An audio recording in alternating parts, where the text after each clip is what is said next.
Hi అండి. మీకు ఈ వీడియో నచ్చినట్లయితే వీడియోని లైక్ చేసి ఛానల్ని సబ్స్క్రైబ్ చేయండి. 2 రోజులు కాదు బాలిక, 2 మాసంలో నీకు గడువు ఇచ్చినను నువ్వు అనుకున్నది ఏదీ కూడా జరగదు. ఎందుకంటే విధి లిఖితం ప్రకారమే జరుగును. కాబట్టి నువ్వు వెంటనే నాతో వచ్చి వేయం బాలిక అని గుప్తా గారు చెప్తారు. అలాగే గుప్తా గారు, నేను లోపలికి వెళ్ళి అందరికీ చెప్పేసి వస్తాను. ఎందుకంటే నేను వెళ్ళిపోయిన తర్వాత వాళ్ళకి కన్ఫ్యూజన్ ఉండకూడదు కదా అని అనామిక అంటుంది. సరే బాలిక, వెళ్ళి చెప్పిరమ్ము అని గుప్తా గారు అంటారు. అంటే నా కథ ఇంతటితో ముగిసిపోతుంది అంతే కదా గుప్తా గారు అని అనామిక అడగటంతో, అవును బాలిక, ఇక నువ్వు వచ్చి వేయాల్సిందే, వెళ్ళి రమ్ము అని గుప్తా గారు అంటారు. ఇక ఆరు చాలా బాధపడుతూ లోపలికి వస్తూ ఉంటే అప్పుడే మనోహరి అనామికకి ఎదురుగా వచ్చి ఆరు అని పిలవటంతో లోపలికి వెళ్తున్న అనామిక ఒక్కసారిగా ఆగిపోతుంది.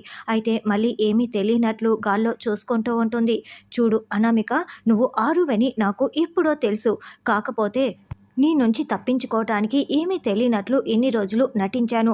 నువ్వు ఆరు అని నాకు ఎప్పుడో తెలుసు అని మనోహరి అంటుంటే ఆరు షాకింగ్గా వింటూ ఉంటుంది. ఏంటి, ఇక్కడి నుంచి శాశ్వతంగా వెళ్ళిపోతున్నావా? ఈరోజు నువ్వు తప్పక వెళ్ళిపోవాల్సిందే. నాకు కూడా ఈ విషయం తెలుసులే. పాపం నీ చెల్లిని చూస్తుంటే నాకు జాలొస్తోంది. మీ ఇద్దరు అక్కా చెల్లెళ్ళు నా చేతిలో చావటానికే ఉన్నారు అని మనోహరి అనగానే, నా చెల్లి జోలికి వచ్చావంటే నీ ప్రాణాలు తీసేస్తా అని ఆరు వార్నింగ్ ఇస్తూ ఉంటుంది. అప్పుడు మనోహరి పగలబడి నవ్వుతూ, ఏంటి, నువ్వు నా ప్రాణాలు తీసేస్తావా? నువ్వు ఎప్పుడో చచ్చిపోయావు. ఇప్పుడు నువ్వు ఒట్టి గాలివి మాత్రమే. ఏంటి, నీకు అర్థం కావటం లేదా ఏంటి? నన్ను చంపేస్తానని ఇలా మాట్లాడుతున్నావు. అయినా నీ చెల్లిని నేను చంపనులే, దానంతట అదే చచ్చిపోయేలా చేస్తాను. ముందు చిత్ర వినోద్ల పెళ్లి జరుగుతుంది, తర్వాత అమర్తో నా పెళ్లి జరుగుతుంది. అది చూసి అదే ఉరి వేసుకొని చచ్చిపోతుంది. ఇదే జరిగేది. ఇదంతా నేను నీకు ఇప్పుడే ఎందుకు చెప్తున్నానో తెలుసా? నువ్వు ఎలాగో ఇప్పుడు లోకం విడిచి శాశ్వతంగా వెళ్ళిపోతావు కదా, చూడటానికి ఉండవు కదా, అందుకే చెప్తున్నాను అని మనోహరి వార్నింగ్ ఇచ్చి వెళ్తుంది. తర్వాత ఆనంద్, ఆకాష్ అమ్మో బుక్స్ చూసుకుంటూ ఉంటే అంజలి అక్కడికి వచ్చి, ఒరే పాపాత్ముల్లారా, అసలు సెలవుల్లో ఇలా బుక్స్ తీయటం చాలా పాపం అని చెప్తూ ఉంటే, ఒసై హాలిడేస్ అన్నీ అయిపోయాయి, ఈరోజు స్కూల్లో బుక్స్ ఇస్తున్నారంట, మనం వెళ్ళి తెచ్చుకోవాలి అని వాళ్ళు చెప్తారు. అరే రే, అప్పుడే హాలిడేస్ అన్నీ అయిపోయాయా? సరే, మనం స్కూల్లో బుక్స్ తెచ్చుకోవటానికి వెళ్ళాలి కదా అని అంజు అంటుంది. సరే, ఇప్పుడు ఇంట్లో పూజ జరుగుతోంది, మనతో పాటి డాడ్ మిస్సమ్మ రావటం చాలా కష్టం కదా, కాబట్టి మనం ఎవరిని తీసుకువెళ్దాము అని అమ్ము అంటే, మన పార్ట్నర్ కేర్ టేకర్ అనామిక ఉంది కదా, అనామిక తీసుకువెళ్తాం అని అంజు అంటుంది. సరే, డాడ్ని వెళ్ళి అడుగుదాం పదా అని పిల్లలందరూ కిందికి వస్తారు. బాగి, నిర్మలమ్మ, సదాశివం పువ్వుల దగ్గర పని చేసుకుంటూ ఉంటారు. అప్పుడే పిల్లలు అమర్ దగ్గరికి వచ్చి, డాడ్, ఈరోజు స్కూల్లో బుక్స్ ఇస్తున్నారంట, మేము అనామికను తీసుకువెళ్ళేమా అని అడుగుతూ ఉంటే, ఆ విషయం అమర్ని ఎందుకు అడగటం, అనామికనే వస్తోంది, తను వస్తుందేమో, తననే అడగండి అని మనోహరి అంటుంది. అప్పుడే అనామిక అక్కడికి వచ్చి, సార్, నేను ఈ జాబ్ మానేసి వెళ్ళిపోదాం అనుకుంటున్నాను అని చెప్పగానే బాగి చాలా షాకింగ్గా, పిల్లలు షాకింగ్గా వింటూ ఉంటారు. ఏంటక్క, ఏదైనా ప్రాబ్లమా అని బాగి, నిన్ను ఎవరైనా నొచ్చుకునేలా ఏదైనా మాట్లాడారమ్మా, అందుకే వెళ్ళిపోతున్నావా అని నిర్మలమ్మ, సదాశివం అడుగుతూ ఉంటారు.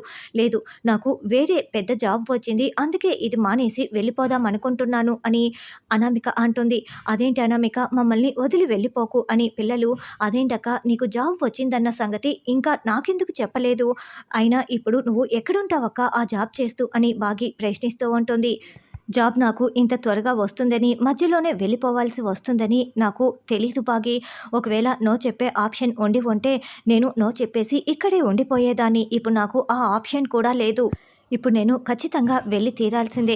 చివరి వరకు ఉంటానని చెప్పి మధ్యలోనే వెళ్తున్నందుకు సారీ సార్ అని అనామిక అంటే, సారీ చెప్పడం ఎందుకు అనామిక, నీకు ఇంతకంటే పెద్ద జాబ్ వస్తే మేమంతా సంతోషిస్తాము. వీళ్ళంతా నీకు చాలా దగ్గరైపోయారు కదా, అందుకే ఇలా అడుగుతున్నారు అని అమర్ అంటారు. వీళ్ళతో పాటు నేను కూడా నిన్ను చాలా మిస్ అవుతున్నాను అనామిక, ఎందుకో నీతో ఉంటే ఆరుతో ఉన్నట్లే అనిపిస్తోంది అని మనోహరి అంటుంది. అమ్మలా ఉంటావనుకుంటే అమ్మలానే మమ్మల్ని మధ్యలో వదిలేసి వెళ్ళిపోతున్నావా అనామిక అని అమ్ము అనడంతో ఇక ఆరు ఒక్కసారిగా పిల్లలందరినీ దగ్గరికి తీసుకొని హక్ చేసుకుంటుంది. మీరందరూ కలిసికట్టుగా ఉండాలి. అమ్ము, ముగ్గురిని నువ్వు చాలా జాగ్రత్తగా చూసుకోవాలి, బాగి మాట తప్పకుండా వినాలి అని అనామిక జాగ్రత్తలు చెప్తూ ఉంటుంది. అనామిక, నీకు సమయం అవుతోంది కదా, త్వరగా బయలుదేరు అని మనోహరి అంటుంది. ఇక ఆరు బాగీని ఒక్కసారిగా హక్ చేసుకొని చాలా బాధపడుతూ ఉంటుంది. థ్యాంక్ యూ బాగీ, నువ్వు నా కోసం ఏమేం చేశావో చెప్పలేని పరిస్థితి, నువ్వు నా కోసం చాలా చేశావు, అది నీకు మాత్రం తెలీదు. ఒక్కసారి నువ్వు నన్ను అక్క అని పిలవవా? అని అనామిక అడగటంతో అక్క అని ప్రేమగా బాగి పిలుస్తుంది. దాంతో అనామిక కన్నీళ్లు కారుస్తూ చాలా బాగుంది బాగి, ఈ జన్మలో కలిసి బ్రతకలేకపోతున్నాం, వచ్చే జన్మలో మనం కలిసి పుడదాము, జీవితాంతం కలిసి ఉందాము అక్క చెల్లెళ్ళగా అని అనామిక చెప్పి ఏడుస్తూ ఉంటే అందరూ కన్నీళ్లు పెట్టుకొని చూస్తూ ఉంటారు. అక్క, నిన్ను చాలా మిస్ అవుతున్నానక్క, నీకు ఎప్పుడు ఏ కష్టం వచ్చినా నీకు ఈ కుటుంబం ఉందని మాత్రం మర్చిపోకక్క అని బాగి చెప్పటంతో అలాగే వస్తాను పిల్లలు, వస్తాను సార్ అని అనామిక చెప్తూ ఉంటుంది. అత్తయ్య, రాథోడ్ ఫ్లైట్లో ల్యాండ్ అయిపోయాడంట, కాసేపట్లో ఇంటికి వచ్చేస్తాడులే అని బాగి చెప్తుంది. ఇక అనామిక చాలా బాధగా గుమ్మం దాటి బయటికి వచ్చేస్తుంది. అప్పుడే గుప్తా గారు గార్డెన్లో అటు ఇటు తిరుగుతూ ఆరు కోసం వెయిట్ చేస్తూ ఉంటే విచిత్ర అంటూ యమధర్మరాజు ఆకాశంలో ప్రత్యక్షమైపోతారు. ఏంటి ప్రభు అని గుప్తా గారు అనడంతో, నువ్వు పౌర్ణమి గడియలు మొదలైపోయాయి గుర్తుందా లేదా అని అరుస్తూ ఉంటే, నేను ఆల్రెడీ ఆ బాలికను తీసుకొని కాసేపట్లో బయలుదేరుచున్నాను ప్రభు మన లోకమునకే అని గుప్తా గారు అంటారు. ఆ నిండుకొండ రత్తడు వచ్చేసాడా అని యమధర్మరాజు అడగటంతో, ఇంకా రాలేదు ప్రభు, కాసేపట్లో వచ్చేస్తాడు అని గుప్తా గారు అంటారు. అయితే ఆ నిండుకొండ రత్తడు రాతోడు ఇంటికి రాక మునుపే ఈ బాలికను తీసుకొని నువ్వు వచ్చేయాలి అని యమధర్మరాజు చెప్పటంతో, ఏంటి ప్రభు, అతగాడి రాకకి ఈ బాలిక రావటానికి ఏదైనా సంబంధం ఉన్నదా అని గుప్తా గారు అడగటంతో, ఉంది, కానీ అదేమిటో తమరికి చెప్పను, ముందు బయలుదేరి రమ్ము అని యమధర్మరాజు మాయమైపోతాడు.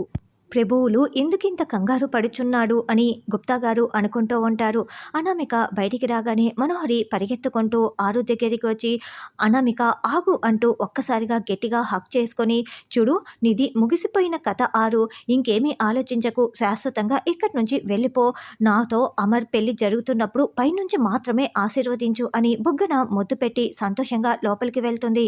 ఇక అనామిక గుప్తా గారి దగ్గరికి వచ్చి, అనామికకి ఈ ఇంట్లో టైం అయిపోయింది, అరుంధతికి ఈ భూమి మీద టైం అయిపోయింది, పదండి గుప్తా గారు వెళ్దాం అని అనామిక అంటుంది. ఇక గుప్తా గారు ఆరు ఇద్దరూ కూడా గేటు దగ్గరికి వెళ్తూ ఉంటే బాల్కనీలో నుండి చూస్తున్న మనోహరి చాలా సంతోషపడుతూ ఉంటుంది. గేటు ఓపెన్ అవగానే అక్కడ చిత్ర నిలబడి ఉంటుంది. బాయ్ అరుంధతి అని చిత్ర అనగానే ఆరు చాలా షాకింగ్గా చూస్తూ ఉంటుంది. ఏంటి, నువ్వు అరుంధతివే అన్న నిజం నాకు మనోహరి ఎప్పుడో చెప్పేసిందిలే, ఇప్పుడు నేను ఇలా ఈ ఇంట్లోకి ఎంటరింగు, నువ్వేమో ఇలా బయటికి వెళ్ళిపోతున్నావు, నా ఎంట్రీ ఇలా ఉంటుందని నేనే అసలు ఊహించలేదు, నువ్వు అరుంధతివి అన్న నిజం నాకు మనోహరి ఎప్పుడో చెప్పేసింది, ఇప్పుడు మేమిద్దరం తోడికోడలము అయిపోతున్నాం కదా, నువ్వంటే నాకు చిన్నప్పటి నుంచి అస్సలు ఇష్టం ఉండదు, అయినా నేను నీతో ఎందుకు స్నేహం చేశానో తెలుసా, నువ్వు ఎలాంటి వాళ్ళనైనా కాపాడుతూ వస్తుంటావు కదా, అందుకే, అయినా ఈ పాపాత్ములు ఉండే భూమి మీద నీలాంటి వాళ్ళకి స్థానం లేదులే, వెళ్ళిరా, శాశ్వతంగా వెళ్ళిరా, మేమిద్దరము ఈ ఇంటికి తోడికోడళ్ళం అయిన తర్వాత పిల్లల్ని హాస్టల్లో పడేస్తాంలే, బాయారు వెళ్ళు వెళ్ళు అని చిత్ర చెప్తూ ఉంటే, చిత్ర త్వరగా సెండ్ ఆఫ్ ఇచ్చేసి లోపలికి వచ్చేసేయి అని మనోహరి చెప్తుంది. ఇక చిత్ర నీ పిల్లల్ని హాస్టల్లో పడేస్తాంలే అని చెప్పగానే ఆరు చాలా కోపంగా వింటూ ఉంటుంది. గుప్తా గారికి కూడా కోపం వస్తూ ఉంటుంది. రాథోడ్ ఇంటికి రావటానికి ఆరు వెళ్ళేదానికి మధ్య సంబంధం ఏంటి, ఇప్పుడు రాథోడ్ వల్లే ఆరు వెళ్లకుండా ఆగిపోతుందా అన్నది రానున్న ఎపిసోడ్లో తెలుసుకుందాం.